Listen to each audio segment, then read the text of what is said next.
Hey y'all, what's up? Today we're going to be making carne Guisada, otherwise known as stew beef. Don't forget to like and subscribe first and foremost, and turn on your post notifications so you never miss a video. And if you guys want the full written recipe, go ahead and subscribe to my Patreon account in the link below.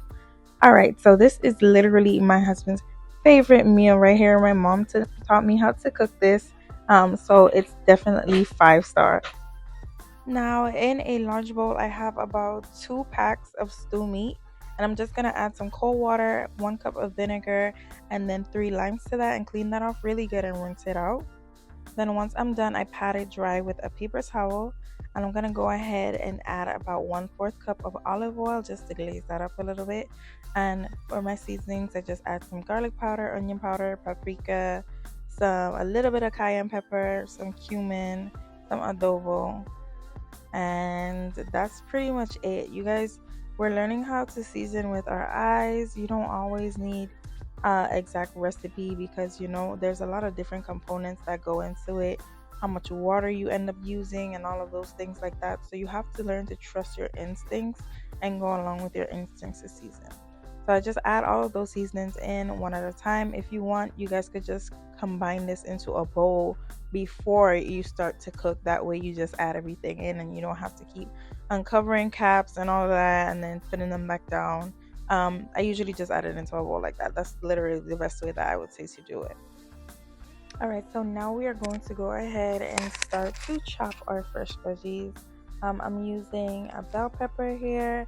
I'm just gonna cut that up really nice. Then I'm gonna julienne it and then dice it. I usually try to do the vegetables as small as I can when I'm doing this, just because I don't really like big chunks of stuff, but it's not the potatoes and stuff. And anyway, for how long that you have to cook this, everything does like cook down, and literally the onions and all of that literally disappear because you have to cook the beef for a while to make it nice and tender. I don't like when meat is hard in my carne asada. I'm not a fan of it at all. I want it to literally be tender and melt in my mouth. So I'm just chopping up everything right now. This is a tomato. Just go ahead and dice that up like that. And then now I have some green onions. Just go ahead and slice that up. Nothing too big. I use all the way down to the white part to the root, and then just go over the root. And I'm just literally pushing everything to the side of the chopping board. I'm not using a bowl or anything like that, because we're able to pour it straight into the bowl with the meat. And I'm gonna go ahead and chop up my celery. I know some people say, "Oh, I've never seen celery in curry masala." This is how I make it. Okay, I use celery. It tastes good. It's not that big of a deal. And then next up, I'm gonna go ahead and chop up a handful of cilantro. And like I said, this is just a cook along, guys. If you want the full written recipe, go ahead and subscribe to my Patreon in the link below, where I have all of my recipes that I've ever made written out for you guys. This is just the cook with me video for everyone that's using the recipe that needs visuals and stuff like that.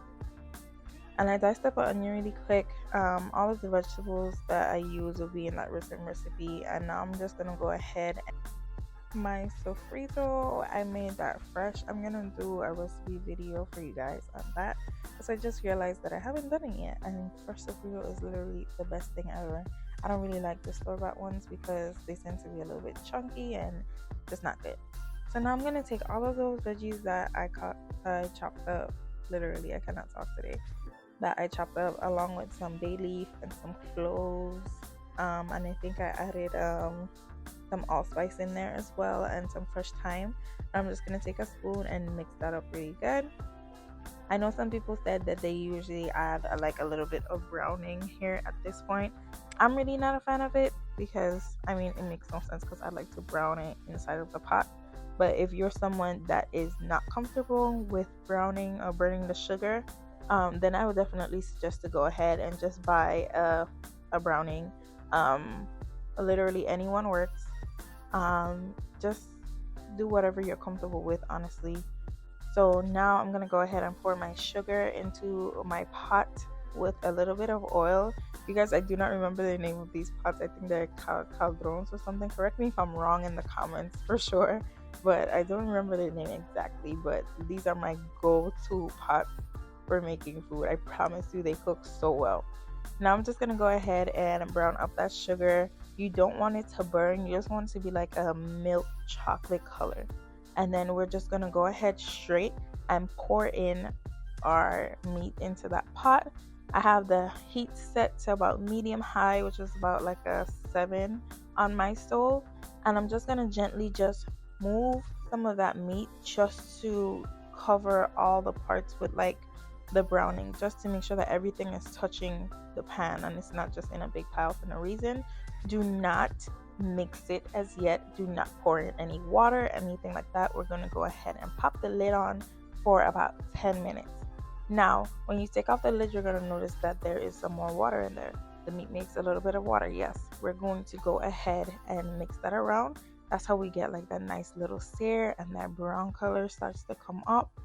Go ahead and mix that really, really good, taking everything from the bottom up to the top so that everything has a chance to get that into that browning down there.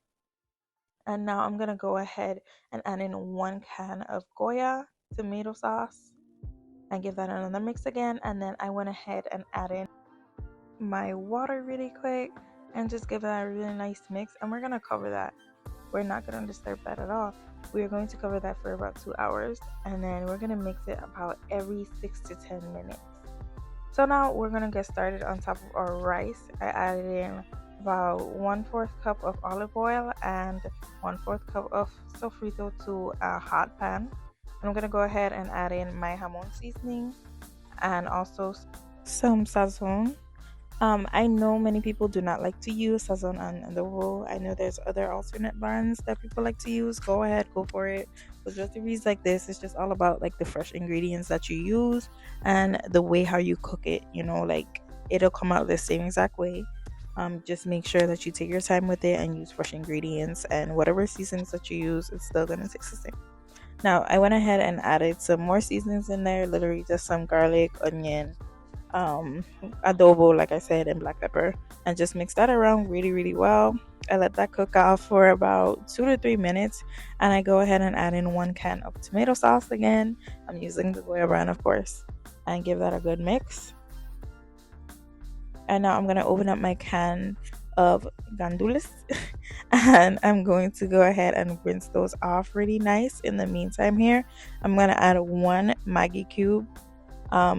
I try to only add 1 because these are really salty, and we did add like a little bit of salt in with the regular seasonings that we added in before. So I try not to add too much because you do not want this to be too salty. Go ahead and mix that up, and like I said, we rinsed off our can of beans here, and then we just put that inside really quick and go ahead and mix it up really well. And I let that cook for about 2 to 5 minutes, and my pot right now is on a medium to high heat. I do have a video of my rice on YouTube here, so if you guys want to scroll down and look at that video, there's the exact measurements there and the step by step there. Now I put my rice inside of this strainer.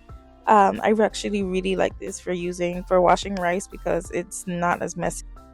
I feel like when I use a bowl, I literally pour half of the rice down into the drain, so I just like to use it this way. Rinse it off till the water is running clear, and I pour it into another bowl and just literally pour it into the pot just like that. Give that a good mix around. Make sure that all of that rice is nicely coated. And then I'm gonna go ahead and pour in my water into that. You want the rice to be like literally like just barely covered. Like I have the exact I have the exact measurements in the video below. Like I said, just go ahead and scroll down and you can see the video for the arroz con gandules. And then I'm just gonna, like I said, go ahead, pour in my water. And I throw in 2 bay leaves as well. That's completely optional. I just like the little flavor that it gives it once it steams up. And you guys can try. I've seen people try like the little, like, you know, rice, the spoon trick that you see if your spoon is standing up. I've tried that. It works as well. But I have the exact recipe, like I said, if you want to follow that. Now cover that up and just let that cook on like a medium to high heat. You don't want to go too low because then the rice is gonna get too soggy. Now we're gonna go ahead and start our potato salad. I'm just literally taking 2 large potatoes. This was enough for about 3 to 4 people. I have a recipe on my Patreon that feeds more if you want. I just have that, the one that's on my Patreon. So just go ahead and quarter up those potatoes, and we are just going to drop them into a pot of boiling water with a little bit of salt in there. I added about 1 teaspoon of salt. And in the meantime, while that's boiling, you can also add your eggs in there as well, into that same water that your potatoes are boiling in. Now, this was the finished product of the rice. In the last, like, I want to say minute, I uncover that, and then I just fluff it up really good. Notice that I have some foil on there. When it was literally like just about finishing, I literally put the foil on top, and then I covered it up. Now I'm just gonna fluff it up really quick. This helps to get like literally the best fluffiest rice ever. Just give it that little fluff, and then we're gonna cover it right back up and just put it to the side. No heat on it, just leave it alone and just leave it covered. Go ahead and dice up your celery for your potato salad. You want to get this as small as possible. I really don't like to have like the big chunks in there, but if you like them, that's perfectly fine. Go ahead and add everything into a bowl. I'm adding my mayo. I also chopped up an onion as well, completely optional. If you guys don't like it in there, don't use it. Relish, some red wine vinegar, mustard. I use the regular yellow mustard, salt, pepper, some paprika, and then give that a good mix to make sure that everything is nicely combined. Go ahead and drain your potatoes and then add them in. I didn't like how that one looked, so I just took it out. And you want to make sure that the potatoes are really nicely coated before you add the eggs. This way you don't like make too much mush with the eggs. Like, I like to have like the nice little chunks of the egg whites and the egg yolks. I don't like it to get like too mushy. And then just mix that gently, cover it up with some plastic wrap, and add it to the fridge. Now, in the last 20 minutes of cooking our stew meat, we are going to go ahead and add in our potatoes and mix that up really, really well. At this point, you could do like a taste test to make sure that the salt is to your likings, and the beef should start to be really tender. Go ahead and fry your plantains. Right now, I literally just add some oil to a pan on medium high heat and just fry those on each side. I cut them really nice and thin. I do not like big chunky plantains, but if you do, go ahead and slice them a lot thicker if you want to. I just really like to have like a good balance between like, like crunchy and like soft. Now, going back to our meat here, we're going to go ahead and add in the carrots in the last 10 minutes. And you just want to make sure that your meat is nice and soft. Depending on how like old the cow is, what my mother used to say is like the longer that the meat is going to take to cook. So you just want to make sure that it's nice and tender. And then once everything is good, tasting well, the salt is great for you and everything, go ahead and add in your chopped up cilantro to that and mix that up really, really nicely. Like I said, taste. That's like the most important thing. Like, if you wouldn't serve it to yourself, literally, you probably wouldn't want to serve it to anybody else. So just go ahead with your instincts and taste everything. And once everything is soft, just go ahead and turn off the pot and let that sit for about 5 minutes and just plate everything up. I use a little bowl. Everyone always asks me what I use to get my rice like that. I just use a little bowl that I have here. Plate everything up. Plantains, potato salad, and your beef, and then enjoy. Literally, you guys, this is such like a great recipe. It's so filling, it's homey. Everyone always loves it every time that I make it. Like I said, especially my husband, is his favorite meal. So yeah, that's it. I hope you guys enjoy. Don't forget to like and subscribe and turn on your post notifications like I said, and click the link below to get the full recipe in our Patreon. Bye.